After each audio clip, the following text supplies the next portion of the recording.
오늘 말씀 예레미야서 48장 26절에서 35절까지입니다.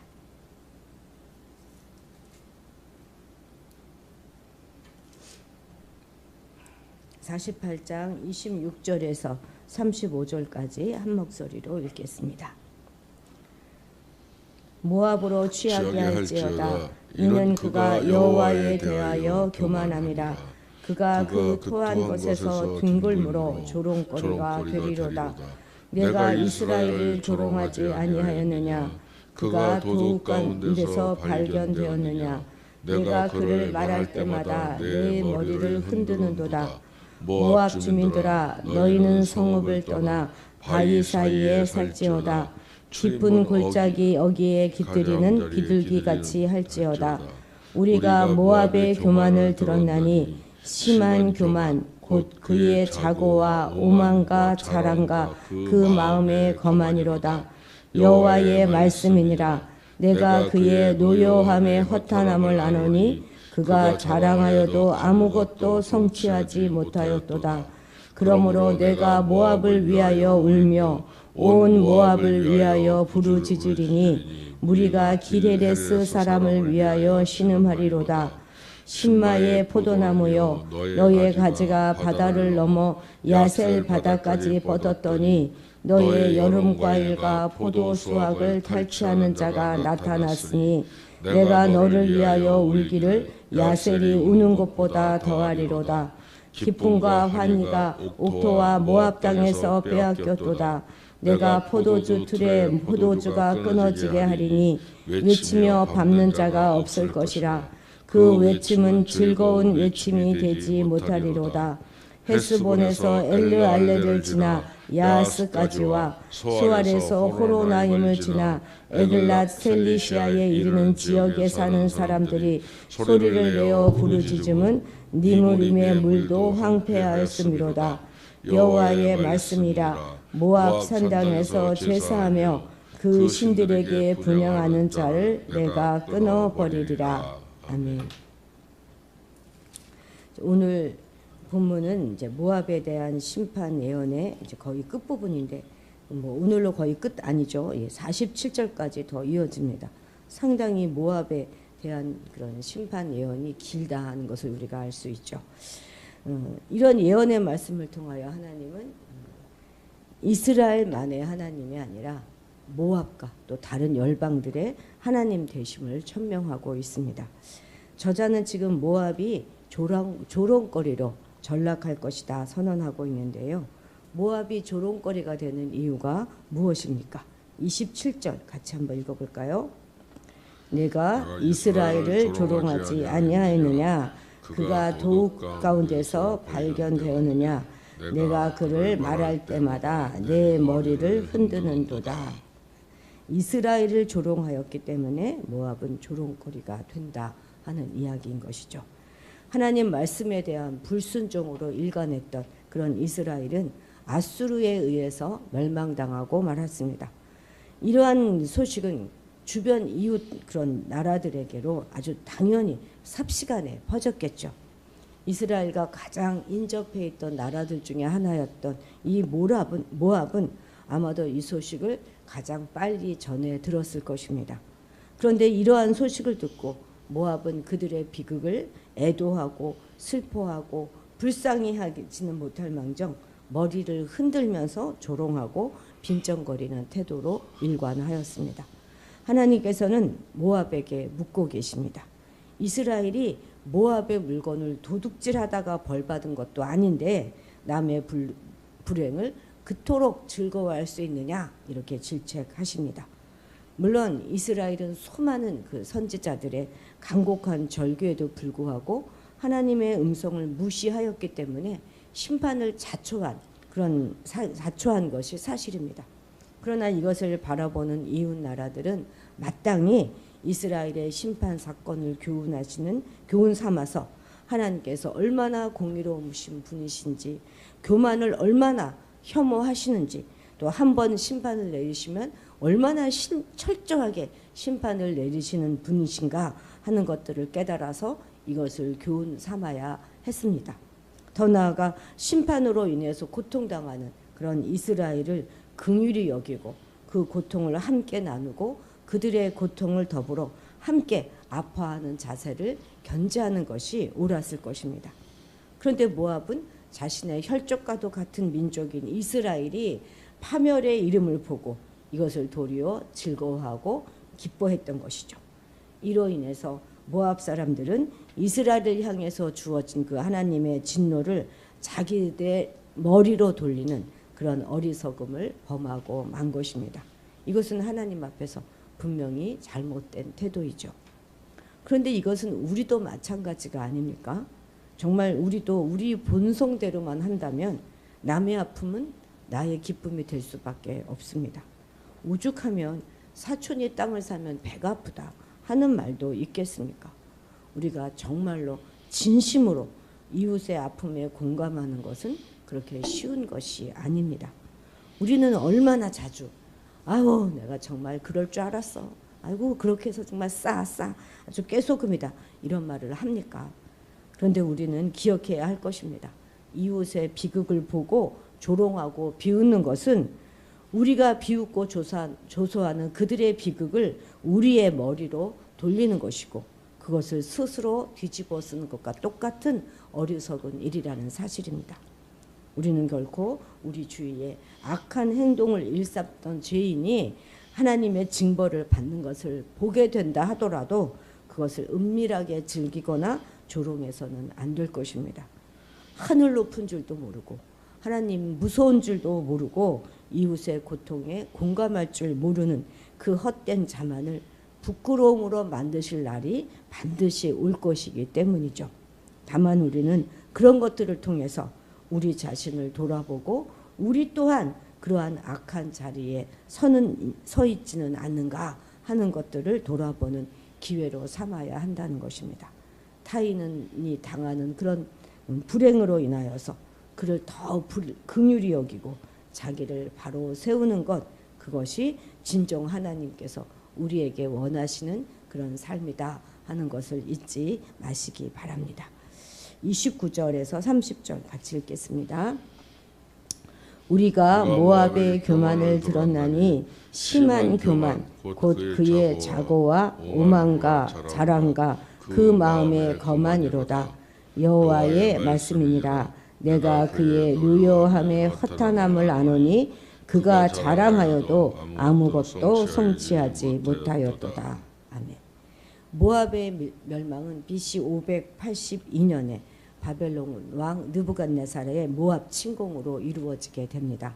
그러니까 모압은요, 북이스라엘이 아수르에게 멸망하는 것도 다 지켜보았고 또 남유다가 바벨론에 의해서 멸망하는 것도 다 지켜보았습니다.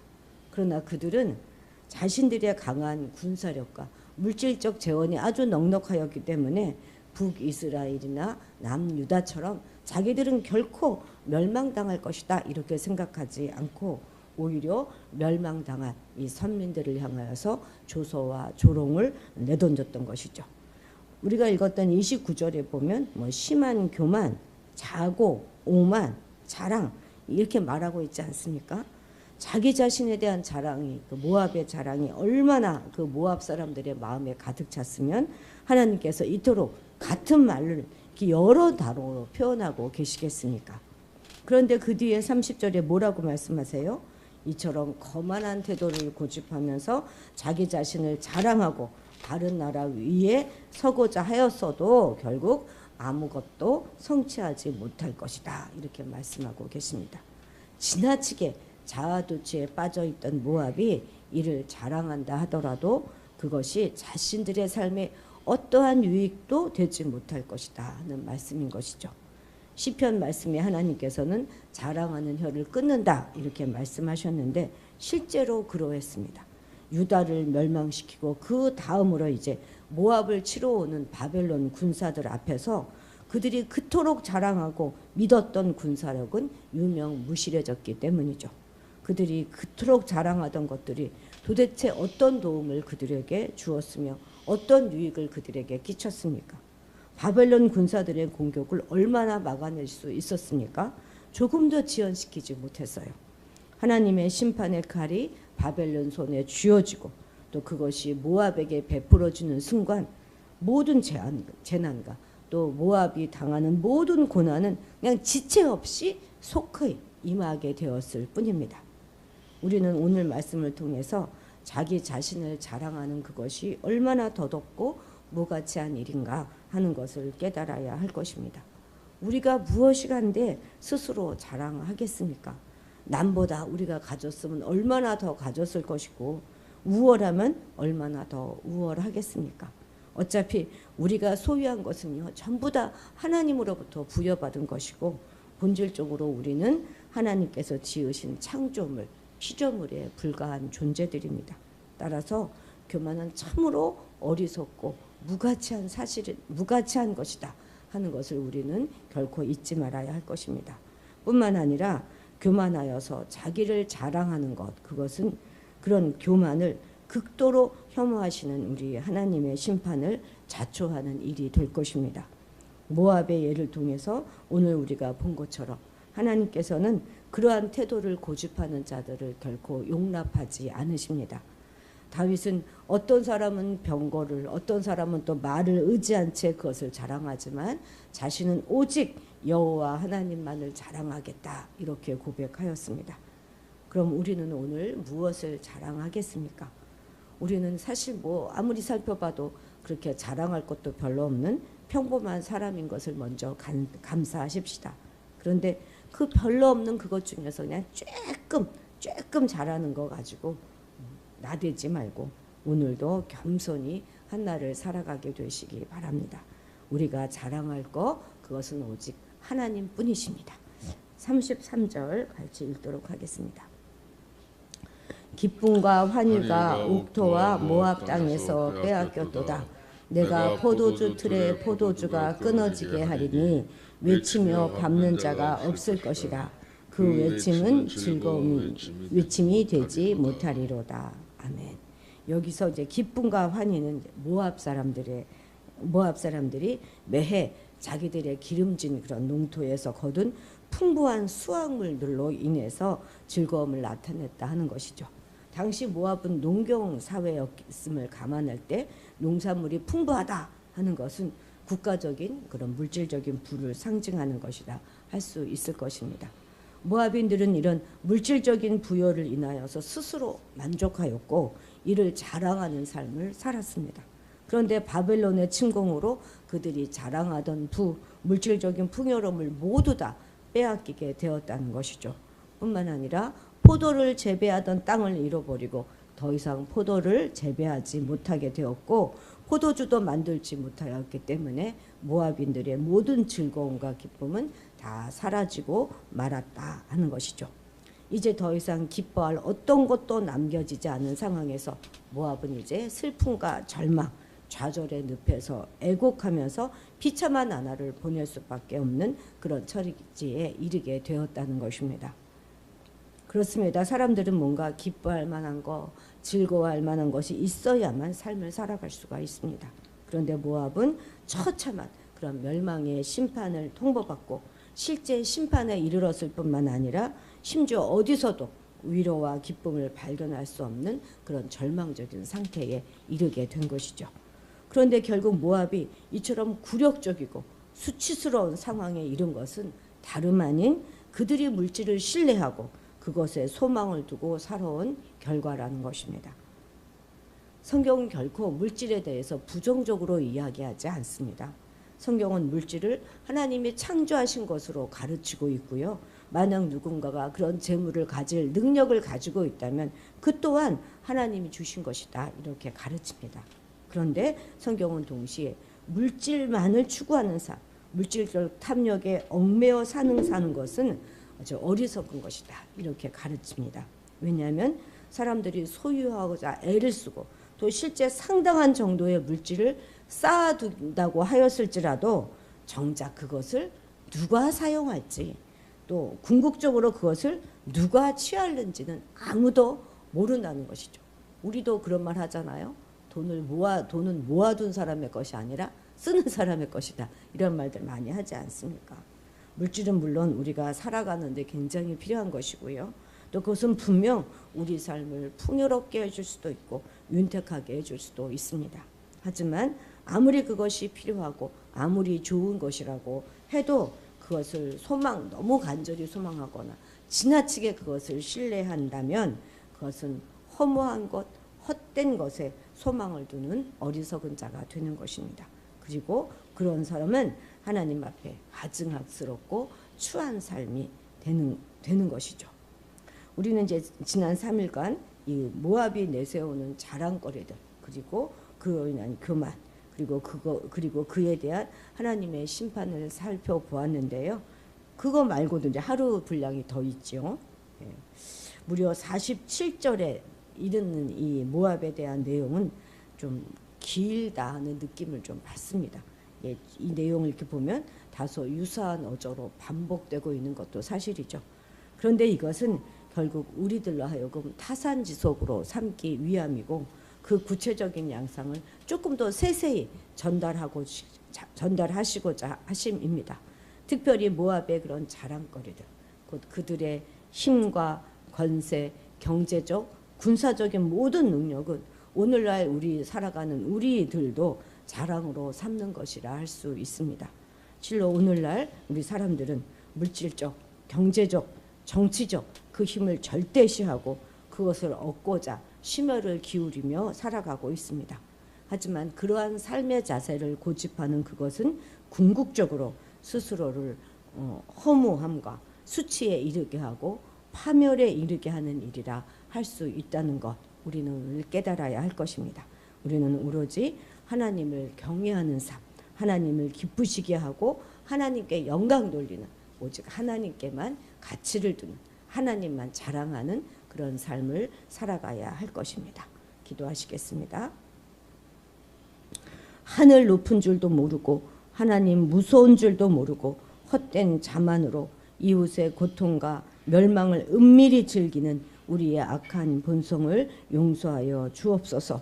우리에게 공감의 능력을 배가시켜 주셔서 어떤 경우에도 고난과 고통 가운데 있는 이를 바라보며 은밀히 즐기는 어리석은 자들이 되지 않게 하여 주옵소서. 함께 슬퍼하고 함께 위로하며 이웃이 당하는 불행을 인하여 그들을 더욱 긍휼히 여기고 나를 바로 세울 수 있는 그런 자들이 되게 도와주옵소서. 우리가 별로 자랑할 것도 없는 그냥 평범한 인생을 살아가게 하신 것이 너무나 감사합니다. 우리의 업적과 보물을 자랑하는, 얼마 되지 않는 그런 업적과 자랑을 자랑하는 자들이 아니라 오직 하나님만 자랑하는 자들 되게 도와주옵소서. 오직 하나님을 경외하며 하나님을 기쁘시게 하며 하나님께 영광 돌리는 그런 삶을 살아가게 되기를 간절히 소원합니다. 주님 인도하여 주옵소서. 감사드리며 예수님의 이름으로 기도드렸습니다. 아멘. 아멘. 오늘은 주위의 이웃과 친지들을 위해서 기도하는 날입니다. 네. 이제 곧 강사 초청 예배 우리가 계속 강구해 왔는데요. 이번 주일입니다. 그 예배를 위해서 기도해 주십시오. 많은 분들이 찾아오실 수 있도록 또 오시는 강사님에게 힘 주시고 정말 우리에게 필요한 귀한 말씀을 전하실 수 있도록 기도해 주시고 여러분 가족 수련회를 위해서도 기도해 주시기 원합니다. 아이들이 그 기간 동안에 건강하고 어디 달라는 일이 없도록 기도해 주시고 오고 가는 모든 길을 안전할 수 있도록 날씨를 주관하여 주시고 요새 또 동해에 해파리나 물벼룩 이런 것들이 심해서 바다에 들어가지 말라 이런 계속 기사들도 뜨더라고요. 우리가 가고자 하는 그 해수욕장은 방제를 다 마쳤다고 하기는 하는데 그런 모든 것들로부터 안전을 지켜주시기를 기도해 주시기 바랍니다. 주일 예배를 위해서도 기도해 주시고